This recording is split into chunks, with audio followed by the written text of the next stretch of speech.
Let's get the show started with some classic tradition. We are 22 days away from New Year's Eve, but how do you ring in the new year? If Menudo has anything to do with it, our next guests, they know a thing or two about that. They're here to share more about their book, Menudo at Midnight. Please welcome co-author and co-owner of Besties Publishing Company, Mary Jane Lewis, and illustrator Sally Smith. And besties of 40 years. Yes, ma'am. This is wonderful. I am so happy to be joined by the both of you. Yeah, thank you. Thank you. We're glad to be here. Yes, so Menudo at Midnight. This is a tradition that you, Mary Jane, you really celebrated this with your family. Tell me more about it. Well, I grew up here in San Antonio, Hispanic family. We grew up right next to St. Mary's University. My mama, my sisters, I have three sisters and a brother, and we always did holidays together. And so Mama loved cooking menudo on New Year's Eve, and so this was something that we thought we'd write a book about. And Sally, I was asking you, is this something that you participated in? And you said, no, you just heard Mary Jane do it a lot. And no, but we taught together for a long time at Fernandez Elementary Northside, and we've been friends for almost 40 years. So as we taught, we used great books, and we were missing a book about New Year's in San Antonio. So as we decided to meet our dream of writing a book together, we came up with this one first. So here we are presenting our very first dream come true. Yay! Congratulations. All right, let's give the audience a little peek. What can people expect when they're reading the book? You're in here, right? Yes. We took liberties of writing this book, and we brought ourselves in, Mama for sure, and my family, my twin sister, my brother, my two older sisters. So we're all here with cousins and my aunts and uncles. So this is so cute, Sally. I love that you guys said, let's do it, and you made a dream come true, and now you're going to warm up all our bellies because you brought your menudo recipe. Yes. Okay, so what do you want me to do? So we want you to use the molcajete, Mama's molcajete, and just grind down some garlic that we're going to put into and I'm going to be cutting some peppers here because there's toppings for your menudo. There's different types of things that people put in their menudo, like onions, chopped onion, and cilantro, and pico de gallo, and maybe squeezing in a little lime or lemon, whatever you prefer. Sure. And then again,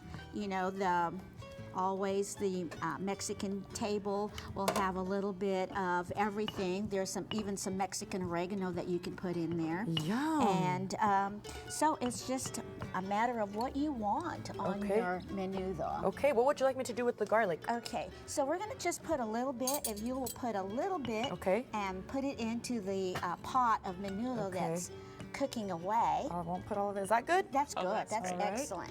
Yum. And this is just going to add a little bit of flavor. Yeah, add a little bit of flavor. Absolutely. Okay. So.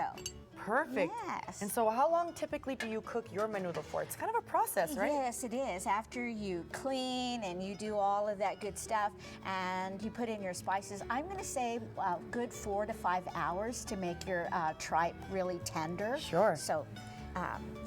So it's a little process there. It's a labor of love. Yes, that's what it is.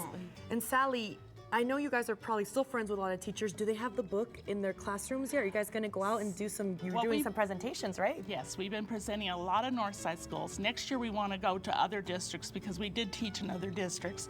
But Northside's our love because we retired from there. Absolutely. And so and we're meeting with the social studies department. So we hope to have our book into a lot of the classrooms through curriculum that we're going to help design. I just know it is going to happen. This is San Antonio, and San Antonio is all about tradition. So I'm going to top mine off with this is how I grew up, with cebollita, some onion. Oh, there you Definitely go. some cilantro. I am a wuss though, ladies. I cannot do spicy, so, and definitely I don't do spicy either. A lot of limoncito. No? Okay, so we're on the same page there. This looks so good, ladies. How fun. What are your hopes? Do you hope to maybe, what if other cities around the United States, in places they had your book? I felt the same way that you do about when we first published our book, about how far could it go, because we have friends who are sending books to Minnesota where they have family. Great. So hopefully our book just expands and someone out. to Virginia last week. Oh, that's so upper state great New news. York. We sold the book in Australia. Yes.